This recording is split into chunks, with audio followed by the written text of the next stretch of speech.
All right, hello, wonderful people. This will be a short review of Chapter 1. Chapter 1 is mostly going to contain definitions, just kind of an overview of the language and the terms that will be used throughout the entire textbook. So let's just spend a couple of minutes going over some of the different definitions that are near and dear to my heart, and I want you to make sure that they're also near and dear to your heart. In particular, with the strategic management, I'm reading from my notes here, which are from either from the text themselves or in Investopedia, which I like to use quite a bit also. Strategic management is the ongoing process to form vision, to analyze external environment, and the internal organization, and to select strategies to create value for customers, stakeholders, and shareholders. Let's just spend a second here on stakeholders and shareholders. Again, back to my notes. Don't mean to be rude looking down. Also, a reminder, I do have puppies here running around my house, so if you hear any barking, don't be alarmed. They already are. Stakeholders, individuals and groups who have an interest in a firm's performance and the ability to influence its action. Okay, not a great uh, overview, definition from the text. So I looked up a little bit more on Investopedia, so we can get Investopedia, so we can get a little bit more a further breakdown. And luckily, we did. Adding on to stakeholders, they say stakeholders are investors, employees, customers, and even suppliers. Let's see here. There's even been an argument made in today's world of evolution, of today's business world, where the community, government, and even trade associations can also be considered as stakeholders. Shareholder is any person in a company that holds at least one share of the company's stock. Of course, your shareholders are the company's owners. Oh boy, that was fun. I go on to read where strategy is about finding ways to be different from your competitors. And your textbook pointed out there in chapter one, a good strategy avoids how they refer to it, the Me Too strategies, and looks for ways to be much more unique in their strategies. What separates you from your competitors? What makes you unique? What makes your services and products, stand out from your competitors? So that's important if you want to build a value or even additional value with your customers. Otherwise, if it's me too, then it's not much of a difference there, whether it be service or quality to product or whatever the case might be. And then it's just based, 5 cents more is all it would take to lose someone because they moved over to another company because the Me Too leads to a lot of duplication in what the offering is of the product and service.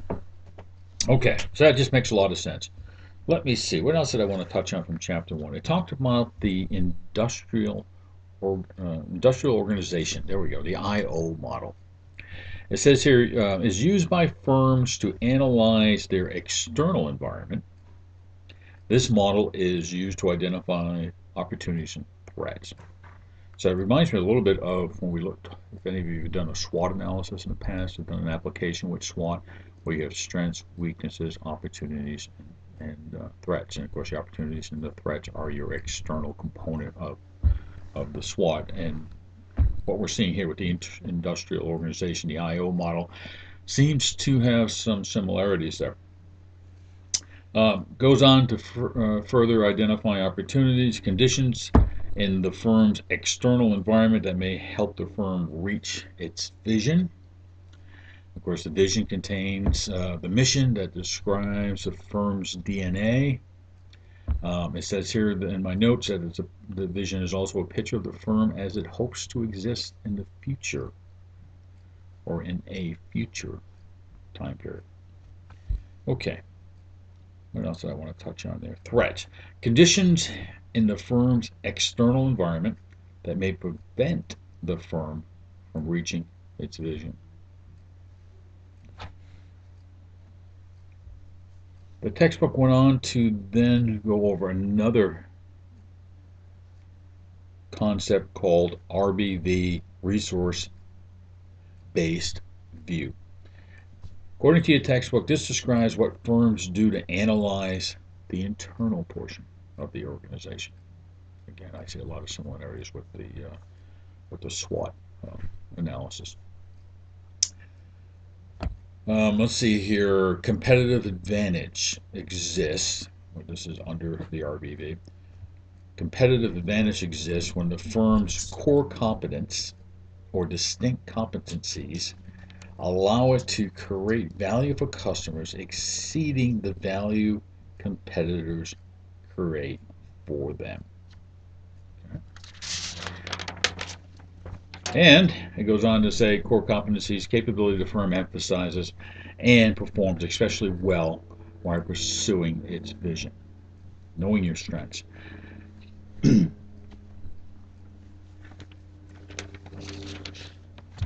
Okay, now moving on with chapter 1. There's several excellent tables I'd like you to take a look at. If you look on, well, at least in my book, page 6, if you look under figure 1-1, under the strategic management process, you get a nice overview, a nice visual of vision, analyzing the environment. And you can see what chapter 1 is looking at is saying, hey, this is how the book is broken down, right there in figure 1-1. Vision, which is what we're talking about here in chapter 1.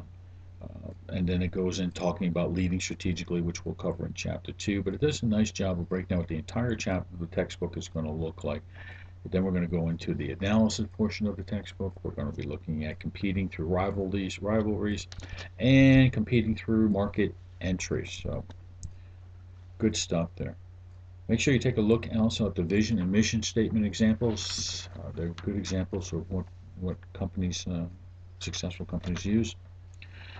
That was in table 1.2. Okay, we talked about that. And then figure 1.2, using the industrial organizational model to analyze the external environment. The figure 1.2 does a nice job of talking about studying, identifying, selecting, and implementing strategies. So it gives you a nice breakdown of what they're trying to, what they're talking about as far as the definition. The same with the RBV model, which you'll find in figure 1.3.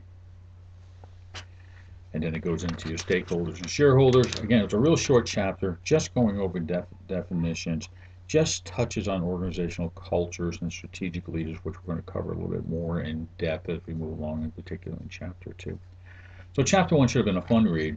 I don't believe I have anything as far as assignments. Do I have anything coming out of this as far as assignments? I may have one assignment coming out of this for your chapter. Let's see. What do I have here? Let's see, yeah, besides, the only thing we have for this is your mini case study where you'll be doing an essay for chapter 1 on the Earth Sphere. So you do have one assignment. It's from the mini case study at the very back, and I think you'll enjoy it. It's providing the best tasting local, natural, and organic foods available. A lot of definitions, a lot of terms throughout the chapter.